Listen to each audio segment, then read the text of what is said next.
Hi, we're here in London, England, standing here in front of Westminster Abbey, which is where the royal coronations take place and the wedding of Princess William and Kate, as well as the burial sites of many of the famous leaders and important people throughout British culture.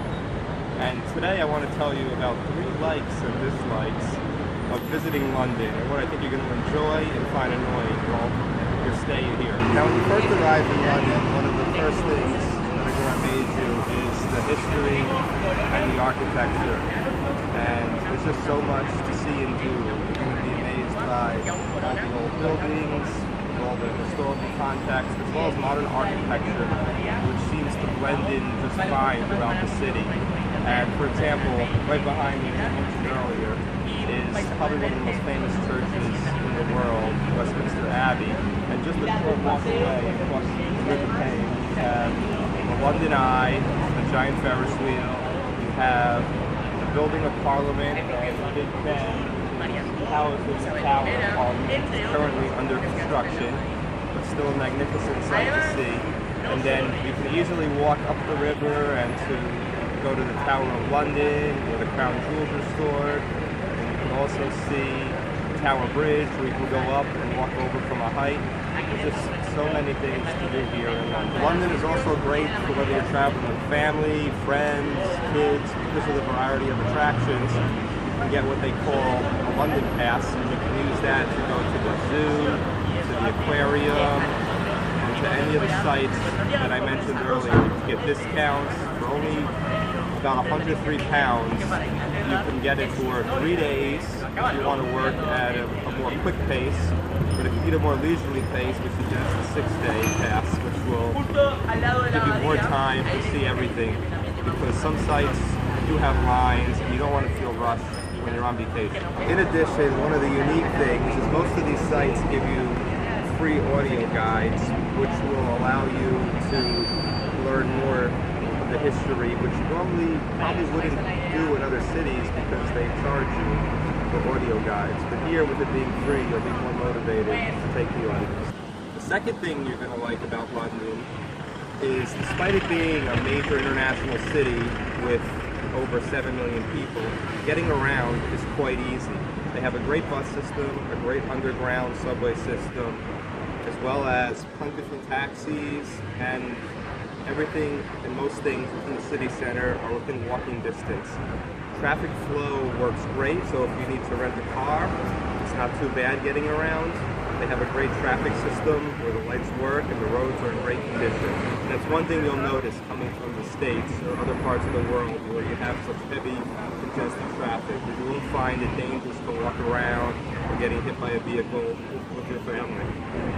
And then also, because of the great underground system, they have what they call the Oyster cart, which you top off with 10 or 20 pounds, and it allows you to get around the underground system, which works fast and clean.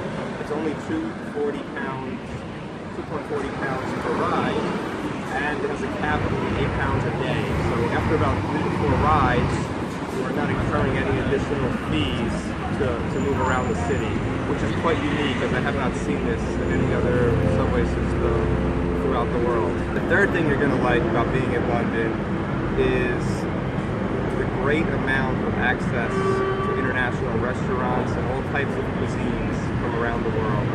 And if you're coming from another big city like New York, you'll be surprised that eating out is not as expensive as people say. And currently, due to the Brexit situation and the British pound being devalued about 20 to 25% from its historic highs, eating out at these restaurants is much more affordable, and to eat for one, it can be about 15 pounds for dinner, which I find to be a great deal coming from New York City myself. And at this also, you'll notice that the customer service compared to most cities is pretty good here, well above average. I'd say some of the best for a big international city.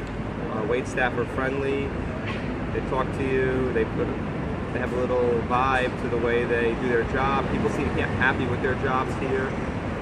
They have a more laid-back lifestyle than the States, and it's a good work-life balance. So you'll just notice people in general are very friendly around London. And I think that'll also add a pleasant experience that you can just ask any help from anybody and they'll be willing to help you with a smile. Now let's talk about the dislikes of being in a city like London.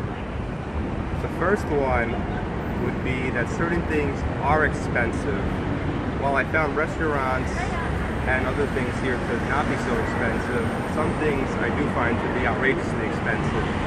And the first of that being the taxi service. While the traditional taxi cabs are plentiful and available, the rates are expensive, and just going about 1 mile away through the city center, just for a couple-minute ride, can easily cost you 10 to 20 pounds in fare, just to do something that you probably could have walked or even got into much quicker with the underground for a fraction of the cost.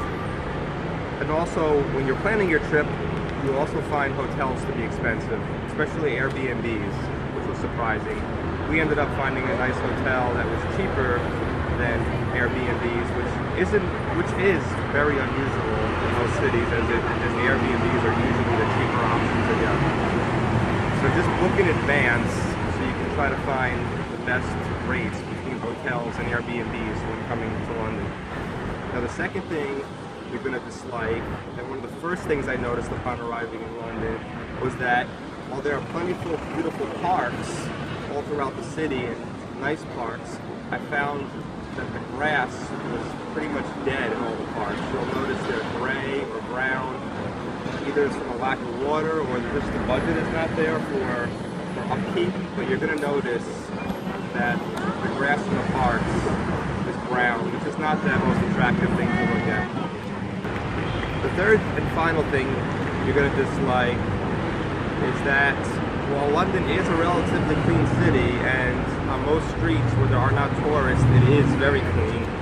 You don't see much trash. You do see a lot of trash when you're in the tourist areas.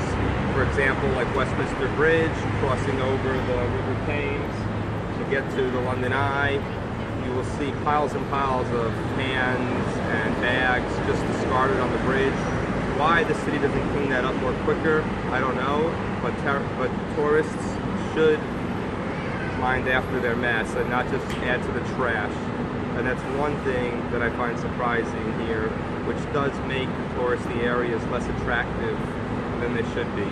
And I've noticed this at most of the tourist areas, whether it's Tower Bridge or outside Tower of London. It seems the police are not enforcing this, and that you will find trash in many places in these touristy areas only. But besides that, like I mentioned, the city is very clean overall, and it's actually quite impressive. And in summary, that's the 3 likes and dislikes that we found here in London, and overall we like this city towards the top of our list, as the likes far outweigh the dislikes. We had to stretch to come up with the dislikes, as you can see.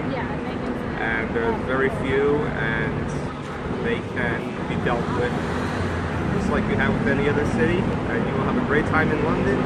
So come visit, and this is my 3rd time here, and it was the longest trip that I've stayed, about a week now, and I still haven't seen everything I wanted to, and I know we'll be coming back.